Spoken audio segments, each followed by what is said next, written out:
En mai 2019, un incident tragique s'est déroulé à Milwaukee, dans le Wisconsin. Orlando Yule a perdu la vie à la suite d'une dispute portant sur des médicaments d'une valeur de $200. Kiara Walker a été inculpée de meurtre au second degré. Cette histoire captivante révèle les conséquences d'une décision impulsive et comment une vie peut changer à jamais en quelques instants. En mai 2019, le corps sans vie d'Orlando Yule, fortifourant, est découvert au coin d'une rue de Milwaukee, dans le Wisconsin. La police a lancé une enquête approfondie pour découvrir la vérité derrière la mort tragique d'Orlando. En l'absence de témoins oculaires, ils ont cherché des images de surveillance dans le quartier et ont fini par trouver une caméra cruciale montrant Orlando poussé hors d'une voiture, qui a ensuite démarré en trombe. Dans la poche d'Orlando, un élément de preuve essentiel a été trouvé. Un reçu de distributeur automatique de billets datant de la veille. Le distributeur était situé dans une station-service, équipé de caméras intérieures et extérieures. Les images montrent Orlando en train d'utiliser le distributeur avant de sortir pour affronter les suspects dans leur véhicule. La police savait qu'elle devait localiser le véhicule impliqué dans l'incident. Mais avant de pouvoir effectuer des recherches, elle a reçu un tuyau concernant une voiture grise suspecte, garée dans un garage qu'elle ne connaissait pas. En enquêtant, ils ont découvert que la voiture était imbibée d'essence et que sa banquette arrière était partiellement brûlée, les suspects ayant fermé par erreur les portes et les fenêtres, privant ainsi le feu d'oxygène. Il s'est avéré que la voiture grise appartenait à une femme nommée Kiara Walker. Cependant, Kiara elle-même est restée introuvable. Dans ses efforts pour la retrouver, la police a fait venir sa sœur pour l'interroger. Cette dernière a révélé que Kiara lui avait avoué qu'un homme était mort dans sa voiture, affirmant qu'il s'agissait d'un coup de feu accidentel tiré au cours d'une lutte pour une arme. Cependant, un témoin crucial s'est présenté, offrant un récit différent. Selon ces témoins, Orlando avait l'intention d'acheter pour $200 de drogue à Kiara, mais il a changé d'avis et n'a demandé que $40. Furieuse, Kiara a exigé la totalité de la somme, et devant le refus d'Orlando, elle lui a tiré dessus à 2 reprises et a abandonné son corps sans vie sur le bord de la route. Kiara a finalement été appréhendée et emmenée dans une salle d'interrogatoire, où la vérité sur cet incident choquant a été révélée. L'enquête repose désormais sur la volonté de Kiara de révéler toute l'histoire et les conséquences de ses actes. Le détective s'adresse à Kiara Walker en reconnaissant ses 2 noms de famille et commence à discuter avec elle d'un incident de tir. Malgré la réticence de Kiara à donner des détails, l'inspecteur insiste sur l'importance de son récit et présente des photos pour faciliter la discussion. Afin de provoquer une réaction, l'inspecteur pose à Kiara des questions sur son état d'esprit, lui demandant si elle est ivre ou droguée. Après lui avoir lu ses droits, l'inspecteur demande à Kiara si elle les comprend, ce à quoi elle répond par l'affirmative. L'inspecteur souligne l'importance pour Kiara d'exercer ses droits et l'encourage à parler ouvertement de l'incident. Il lui promet de l'aider et de lui fournir des réponses tout en veillant à ce qu'elle ne soit pas davantage incriminée. Le détective mentionne également la sœur de Kiara, qui a d'abord menti, mais a fini par dire la vérité, ce qui a conduit à son arrestation. Ils expriment l'intention d'empêcher d'autres arrestations, soulignant l'importance de l'honnêteté pour résoudre l'affaire sans causer d'autres préjudices aux personnes impliquées. Après avoir montré à Kiara des photos de sa famille et de ses amis, l'inspecteur la confronte au sujet de l'arrestation de sa sœur pour avoir menti. L'inspecteur insiste sur le fait qu'ils ne veulent pas arrêter d'autres personnes et que la clé pour éviter d'autres arrestations est que Kiara dise la vérité. Curieux de savoir ce qui a conduit à l'arrestation de sa sœur, le détective demande à Kiara ce que sa sœur a fait, et Kiara admet qu'elle a menti à propos de l'incident. L'inspecteur aborde ensuite la fusillade qui s'est produite le mercredi 8 mai au 840 M, au 707 South 25th Street, à l'angle de la 25A et de Pierce. L'inspecteur explique qu'il est important de déterminer si la fusillade était intentionnelle ou accidentelle, en soulignant la différence des conséquences juridiques.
Kiara est invitée à comprendre l'importance de donner sa version des faits en toute sincérité. Le détective donne à Kiara les moyens de dire sa vérité et l'assure que cela peut faire une grande différence dans l'issue de l'affaire. L'accent est mis sur la nécessité de l'honnêteté pour résoudre l'affaire et éviter d'autres répercussions juridiques pour les autres personnes impliquées. Le détective observe une voiture à la pompe et interroge la personne en lui demandant si elle reconnaît le véhicule.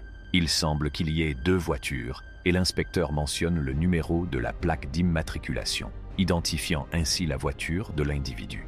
Toutefois, la personne semble ne pas être sûre de ce qu'elle avance. L'inspecteur s'enquiert de l'utilisation récente de la voiture et demande si elle a été volée ce matin, ce que confirme la personne.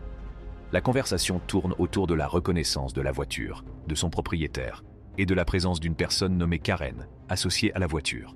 Le détective semble essayer d'établir des liens et de recueillir des informations sur l'implication de la voiture dans l'incident faisant l'objet de l'enquête. On montre à Kiara une photo d'Orlando et elle nie immédiatement le connaître. Interrogée sur Willie B et Karen, elle hésite, mais finit par reconnaître leur présence. Kiara semble mal à l'aise à l'idée de parler de certains détails et tente de se distancier de l'incident, affirmant qu'elle était dans la maison. Après avoir parlé à Willie B et Karen, les inspecteurs concentrent leurs efforts sur la recherche de Kiara. Ils finissent par la localiser et tentent de la faire parler de l'incident. Cependant, Kiara est restée silencieuse et n'a pas répondu à leurs questions. Les inspecteurs savaient que les proches de Kiara, comme sa petite amie et sa sœur, pourraient mentir dans un premier temps pour la protéger. Dans le cas de la sœur de Kiara, ils ont observé qu'elle avait du mal à maintenir la cohérence de son récit, ce qui laissait entendre que Kiara avait partagé certaines informations avec elle. Ils ont reconnu que la sœur de Kiara n'avait pas d'expérience préalable avec les forces de l'ordre et qu'elle s'était probablement sentie sous pression dans ces circonstances. Les inspecteurs ont insisté sur leur intention de découvrir la vérité et non de cibler Kiara de manière injuste.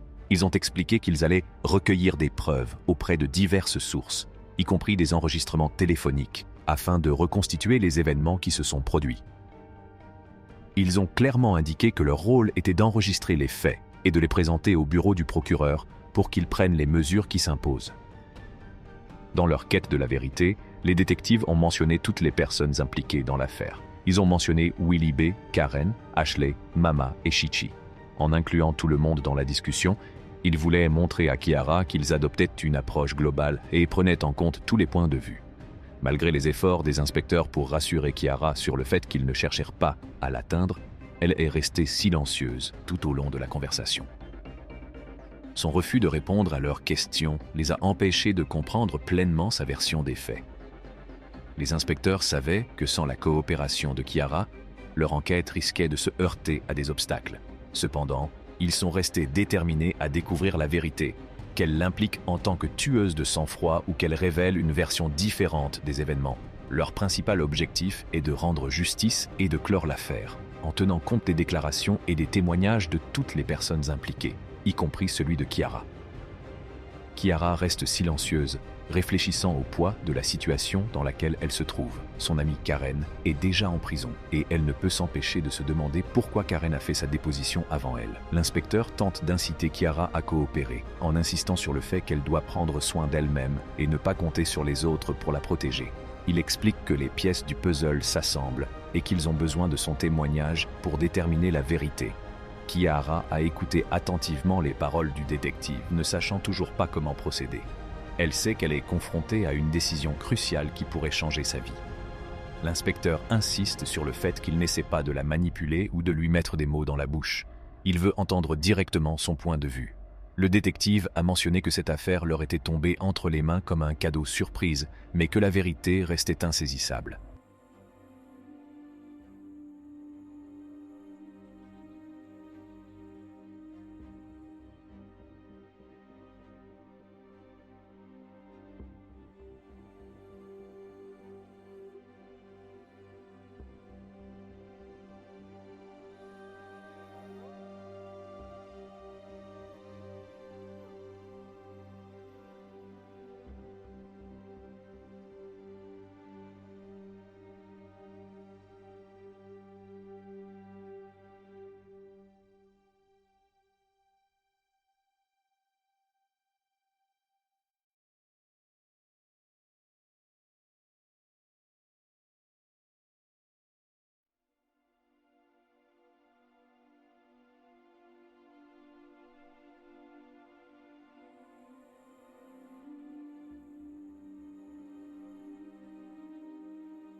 Il comprenait que les gens pouvaient mentir pour la protéger, ce qui ne faisait que compliquer les choses. Si elle partageait son véritable récit et que celui-ci concordait avec les autres preuves, il pourrait reconstituer la vérité. Le détective invite Chiara à ne pas sous-estimer la gravité de la situation. Dans ce genre d'affaires, les autorités envisagent généralement le pire scénario, celui d'un tueur de sang-froid qui a tenté de les tromper. Chiara avait le pouvoir de révéler ce qui s'était réellement passé, ce qui pouvait avoir un impact significatif sur le déroulement de l'enquête. Cependant, Chiara reste hésitante, consciente des conséquences potentielles de ses paroles. L'inspecteur comprend sa réticence, mais il doit aussi insister sur l'importance de coopérer. Il ne pouvait pas divulguer ce que Karen ou d'autres avaient dit, car cela pourrait influencer la réaction de Chiara. Il voulait que sa version des faits soit indépendante, sans aucune influence extérieure. Le silence de Chiara rendait le travail de l'inspecteur difficile. Il lui a assuré qu'elle aurait l'occasion d'expliquer sa version des faits lorsqu'elle arriverait au comté. Mais il a insisté sur le fait qu'attendre jusque-là n'était peut-être pas dans son intérêt, car cela ne changerait rien aux faits déjà recueillis. Au fur et à mesure que la conversation se poursuit, la pression monte sur Chiara. L'inspecteur s'efforce d'être patient, mais ferme, espérant que ses paroles trouveront un écho chez elle et l'encourageront à s'ouvrir. En fin de compte, il savait que seule Chiara pouvait fournir les pièces manquantes pour résoudre le puzzle de cet incident mystérieux et troublant. Chiara a exprimé son inquiétude à l'idée de passer un appel téléphonique, voulant savoir quand elle pourrait le faire. Le détective a expliqué qu'il ne pouvait pas autoriser les personnes sous leur garde à téléphoner et qu'elle aurait l'occasion de le faire une fois arrivée dans le comté. Chiara n'est pas convaincue et demande pourquoi ils ne peuvent pas téléphoner pour le moment. Le détective répond que c'est la procédure habituelle et répète qu'elle pourra passer un appel lorsqu'elle arrivera dans le comté. Chiara persiste et demande si quelqu'un a un téléphone. L'inspecteur a confirmé qu'ils avaient des téléphones, mais qu'ils étaient réservés à l'usage officiel et non aux détenus. Chiara tente de faire remarquer que son avenir est également en jeu, tout comme celui de l'inspecteur. Frustrée, Chiara a demandé « Qu'est-ce que c'est que ce coup de fil ?» Elle semble vouloir absolument passer un coup de fil. L'inspecteur lui répète qu'ils ne peuvent pas l'autoriser à téléphoner pendant sa garde à vue et lui demande qui elle veut appeler. Chiara a révélé qu'elle voulait appeler sa fille, âgée de 6 ans. L'inspecteur s'est enquis de l'endroit où se trouvait sa fille et Chiara a admis qu'elle ne le savait pas. Il lui explique alors que des détectives sont déjà dépêchés chez sa mère et chez Chichi, vraisemblablement les lieux liés à l'affaire, ce qui pourrait poser un conflit si elle essayait de les contacter. Chiara a semblé comprendre la situation en disant « Oh, non », ce qui indique qu'elle s'est rendue compte des problèmes potentiels liés à cet appel. Malgré son désir de contacter sa fille, elle a reconnu les complications que cela pourrait entraîner et la nécessité d'éviter toute interférence avec l'enquête en cours. L'inspecteur a essayé de comprendre la situation de Chiara, reconnaissant qu'il avait lui aussi des enfants et qu'il comprenait son inquiétude pour sa fille. Il a suggéré que s'il y avait un moyen de savoir comment allait sa fille, ils essaièrent de l'aider, mais qu'elle devait fournir des informations sur l'endroit où se trouvait sa fille. Lorsque l'inspecteur a demandé à Chiara si elle avait intentionnellement tué Orlando, elle l'a nié en disant « Oh non, non, non ».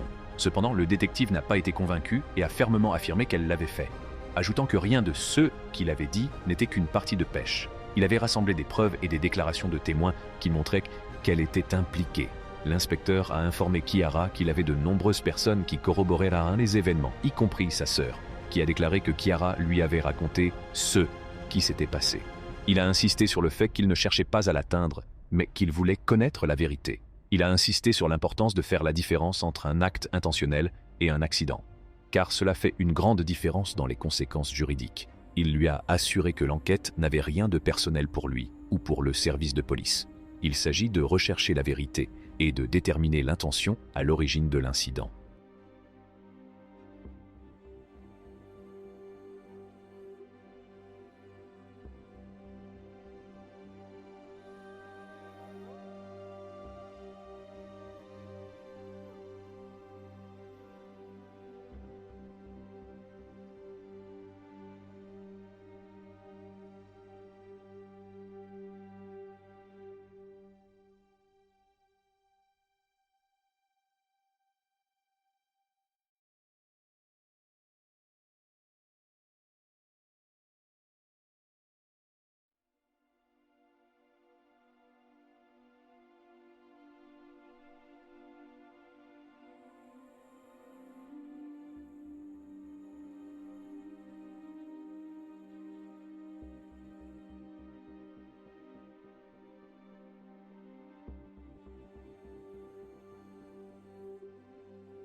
L'inspecteur voulait comprendre parfaitement la situation pour s'assurer que la justice soit rendue avec équité et précision.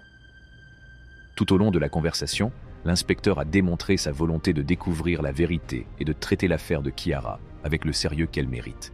Il a essayé de l'aider à comprendre la gravité de la situation et les implications potentielles de ses actes, en faisant preuve d'empathie et en soulignant l'importance de l'honnêteté.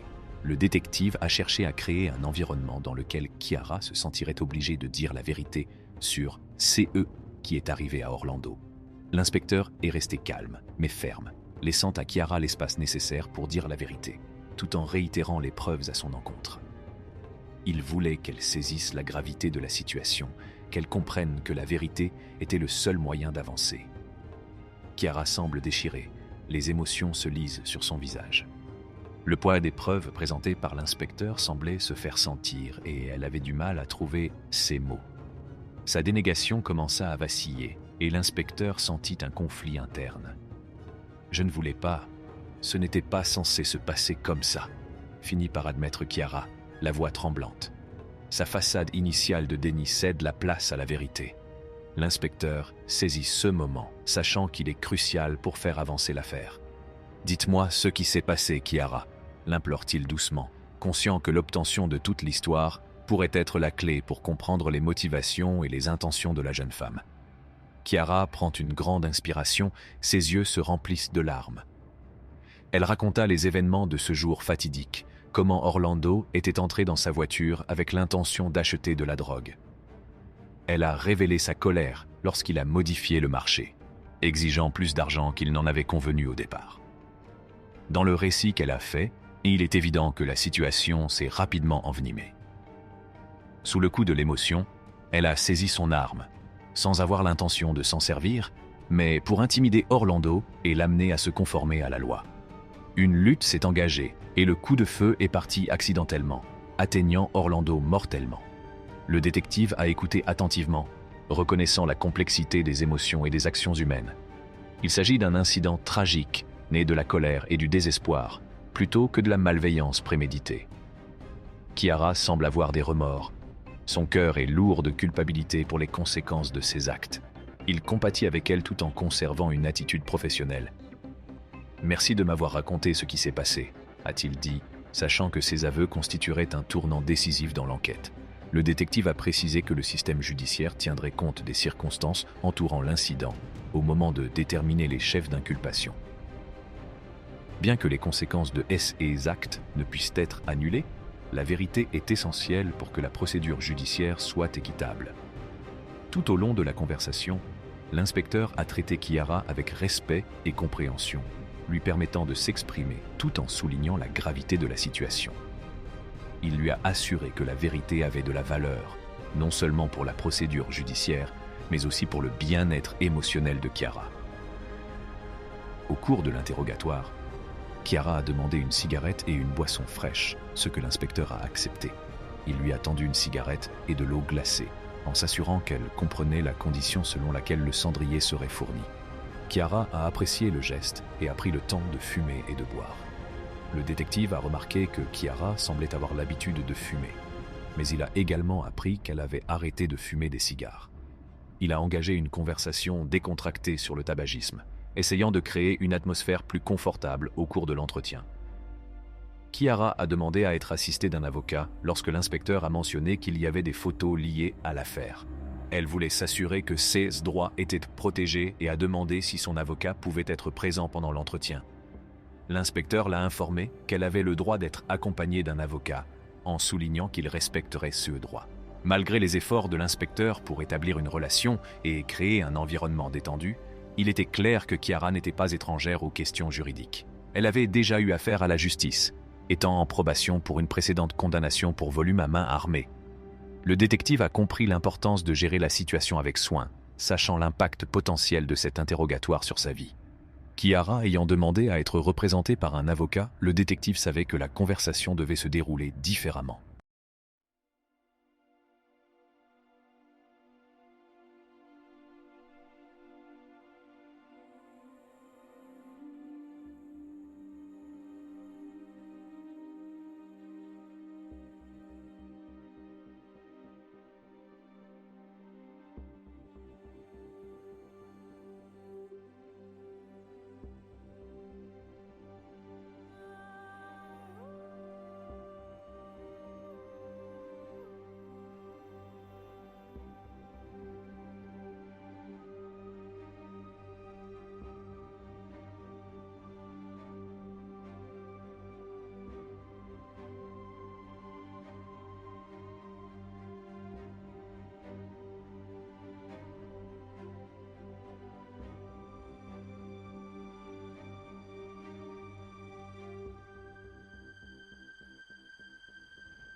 Il l'a informé que son avocat pourrait être présent lors de tout nouvel interrogatoire, s'assurant qu'elle était consciente de ses droits et lui donnant la possibilité de demander l'assistance d'un avocat avant de fournir toute information supplémentaire.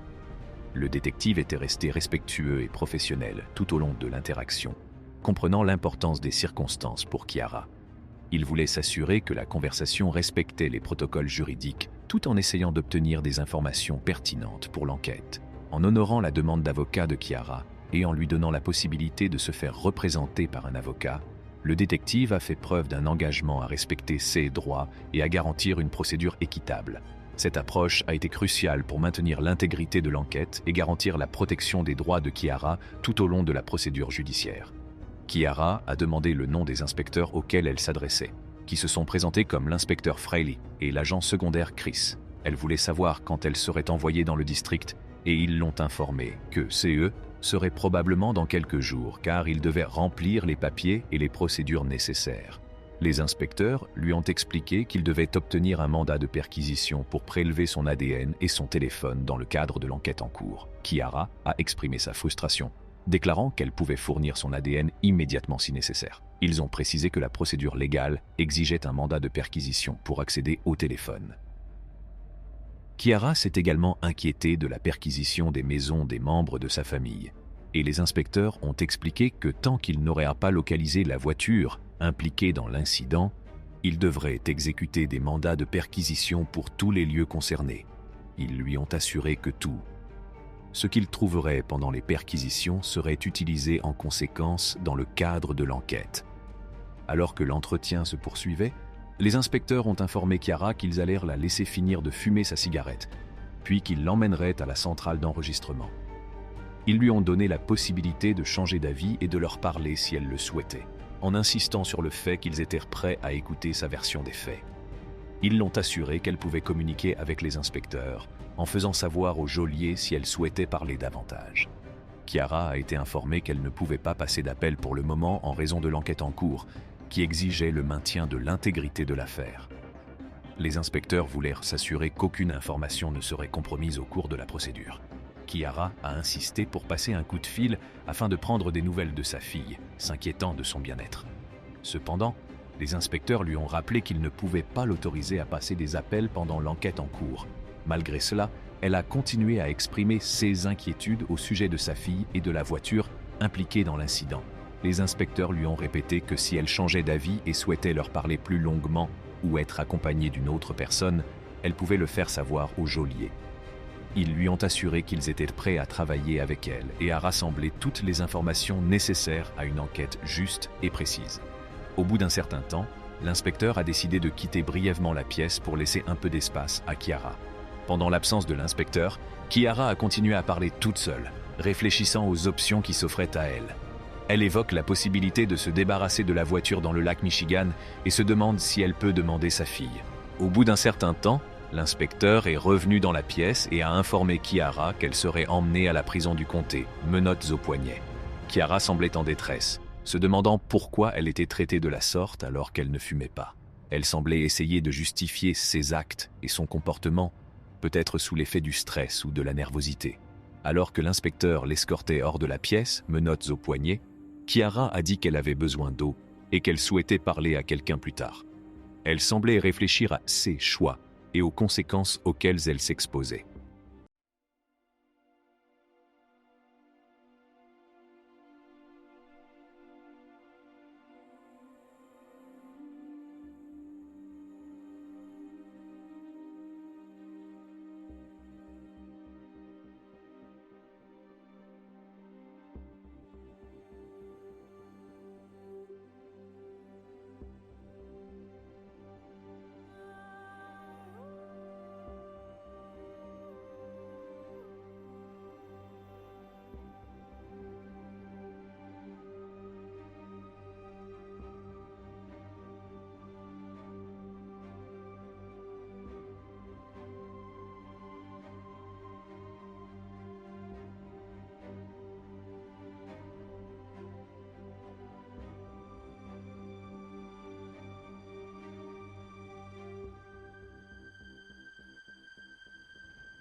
Finalement, Chiara a décidé d'accepter un accord de plaidoyer, plaidant coupable de meurtre au second degré. Cette décision lui a valu une peine d'emprisonnement de 16 ans. Malgré les circonstances, l'inspecteur a insisté sur le fait que le pouvoir d'améliorer les choses était entre les mains de Chiara. Le rôle du détective était de recueillir la vérité, et les choix et l'honnêteté de Chiara ont joué un rôle important dans l'issue de l'affaire. Si vous avez trouvé cette histoire intéressante, n'oubliez pas d'aimer, de partager et de vous abonner pour plus de contenu. En attendant, merci d'avoir regardé.